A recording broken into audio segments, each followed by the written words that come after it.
नमस्ते। कभी सोचा है कि भारत का इतना बड़ा, इतना विशाल न्याय सिस्टम आखिर चलता कैसे है? मतलब सुप्रीम कोर्ट से लेके एकदम हमारे शहर की अदालत तक, इन सब को कौन और कैसे मैनेज करता है? चलिए, आज इसी दिलचस्प सवाल का जवाब ढूंढते हैं। सोचिए, हमारे आसपास जो जिला अदालत है या शहर की कोर्ट है, वहाँ कामकाज कैसे होता होगा? वहाँ जज कैसे नियुक्त होते होंगे? ये एक ऐसा सवाल है जो सीधे हम सबसे जुड़ता है, क्योंकि ज्यादातर लोगों का न्याय व्यवस्था से पहला राब्ता तो यही होता है। देखिए, हर सिस्टम को ना एक रूल बुक की जरूरत होती है। बिल्कुल। और जब बात न्याय व्यवस्था की हो, तब तो ये और भी जरूरी हो जाता है। इसी रूल बुक को कहते हैं न्यायिक प्रशासन, यानी जुडिशियल एडमिनिस्ट्रेशन। ये बस ये पक्का करता है कि सब कुछ आराम से, निष्पक्ष तरीके से और एक सिस्टम के तहत चले। तो आज हम क्या क्या जानेंगे? सबसे पहले कोर्ट्स को गवर्न कैसे किया जाता है, इसकी बात करेंगे। फिर भारत के न्यायिक पिरामिड को समझेंगे। इसके बाद हमारा फोकस होगा अधीनस्थ न्यायालयों पर, यानी निचली अदालतों पर। और फिर हम देखेंगे अनुच्छेद 233 को, जो इसका पूरा ब्लूप्रिंट है। और आखिर में ये समझने की कोशिश करेंगे कि ये पूरी संरचना इतनी जरूरी क्यों है।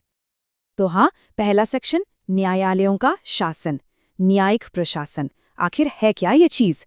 बिल्कुल आसान भाषा में, ये वो फ्रेमवर्क है जो तय करता है कि अदालतें कैसे काम करेंगी, जजों की नियुक्ति कैसे होगी, उनके ट्रांसफर, प्रमोशन, सब कुछ इसी के अंदर आता है। कह सकते हैं कि ये हमारे न्याय सिस्टम की रीढ़ की हड्डी है। जी हाँ, इसे सीधा और मजबूत रखती है। अब आते हैं न्यायिक पिरामिड पर। भारत की जो पूरी न्यायपालिका है ना, वो एक पिरामिड की तरह है। सोचकर देखिए, सबसे ऊपर एक टॉप कोर्ट, उसके नीचे राज्यों की हाई कोर्ट्स, और सबसे नीचे एकदम फाउंडेशन में आम लोगों की अदालतें। ये एक साफ सुथरा 3 स्तरीय सिस्टम है। हर लेवल का अपना काम, अपनी जिम्मेदारी।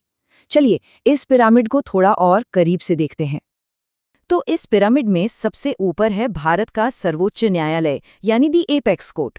उसके नीचे आते हैं उच्च न्यायालय, हर राज्य की सबसे बड़ी अदालत।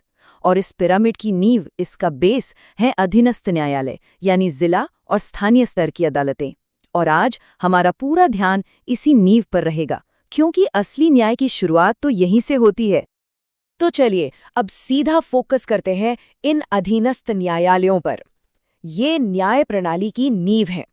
सोचने वाली बात है कि यही वो अदालतें हैं जहां से ज्यादातर लोगों का सिस्टम से पाला पड़ता है। कोई सिविल केस हो या क्रिमिनल, ये न्याय तक पहुंचने का पहला और सबसे महत्वपूर्ण दरवाजा है।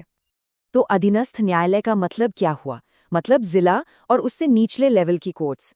ये सिविल और क्रिमिनल दोनों तरह के मामले देखती हैं। और यही ज्यादातर लोगों के लिए न्याय का पहला स्टॉप है। इनकी अहमियत का अंदाजा इस बात से लगाया जा सकता है कि देश के ज्यादातर मामले यहीं से शुरू होते हैं। इसलिए ये जानना बहुत जरूरी हो जाता है कि इन अदालतों में जो जज हैं, वो आखिर चुने कैसे जाते हैं। और इसी सवाल का जवाब हमें मिलता है हमारे संविधान के अनुच्छेद 233 में। ये समझिए कि ये जिला न्यायाधीशों के लिए संविधान की अपनी रूल बुक है। एक एचआर मैनुअल कह सकते हैं, या एक ब्लूप्रिंट। ये बिल्कुल साफ साफ बताता है कि इन महत्वपूर्ण पदों पर नियुक्ति कैसे होगी। तो सीधा सवाल ये है, एक जिला न्यायाधीश को नियुक्त करता कौन है? अनुच्छेद 233 इसके लिए एक बहुत ही खास, एक 2 भागों वाली प्रक्रिया बताता है। और ये प्रक्रिया सिर्फ नियुक्ति के लिए नहीं, पोस्टिंग और प्रमोशन के लिए भी यही फॉलो होती है। इस प्रक्रिया का पहला हिस्सा कहता है कि नियुक्तियां राज्य के राज्यपाल द्वारा की जाएंगी, यानी औपचारिक नियुक्ति प्राधिकारी राज्यपाल हैं। लेकिन क्या इसका मतलब ये है कि राज्यपाल किसी को भी जज बना सकते हैं? बिल्कुल नहीं। कहानी में एक बहुत बड़ा मोड़ है। और ये रहा दूसरा और सबसे जरूरी हिस्सा। संविधान कहता है कि राज्यपाल ये काम उच्च न्यायालय के परामर्श से करेंगे। और ये जो परामर्श शब्द है ना, ये सिर्फ एक सलाह नहीं है, ये एक जरूरी शर्त है। बिल्कुल एक ताले और चाबी की तरह, दोनों का साथ में काम करना जरूरी है। तो अब देखिए, भूमिकाएं कितनी साफ हैं। राज्यपाल की भूमिका है औपचारिक नियुक्ति प्राधिकारी की, वो आधिकारिक तौर पर हस्ताक्षर करते हैं। लेकिन उच्च न्यायालय की भूमिका क्या है? वो प्राथमिक परामर्शदात्री संस्था है। असली काम, यानी उम्मीदवारों को पहचानना, उनकी जांच पड़ताल करना और फिर उनकी सिफारिश करना, ये सब उच्च न्यायालय करता है। इसका मतलब साफ है कि राज्यपाल यहाँ न्यायपालिका की विशेषज्ञ सलाह पर काम करते हैं, न कि किसी राजनीतिक सलाह पर। ये सबसे जरूरी बात है। तो सवाल उठता है कि इससे होता क्या है? ये पूरी संरचना इतनी जरूरी क्यों है? चलिए अब इसके पीछे की वजह समझते हैं कि आखिर ये सिस्टम स्थानीय स्तर पर न्याय को बचाता कैसे है। उच्च न्यायालय का परामर्श इतना क्रिटिकल क्यों है? आखिर संविधान बनाने वालों ने इस पर इतना जोर क्यों दिया? इसके पीछे एक बहुत गहरी सोच है जो हमारी पूरी न्याय व्यवस्था की नींव को मजबूत करती है। इसके कई कारण हैं। सबसे पहला और सबसे बड़ा, न्यायिक स्वतंत्रता। ये सुनिश्चित करता है कि नियुक्तियों पर कोई राजनीतिक दबाव न हो।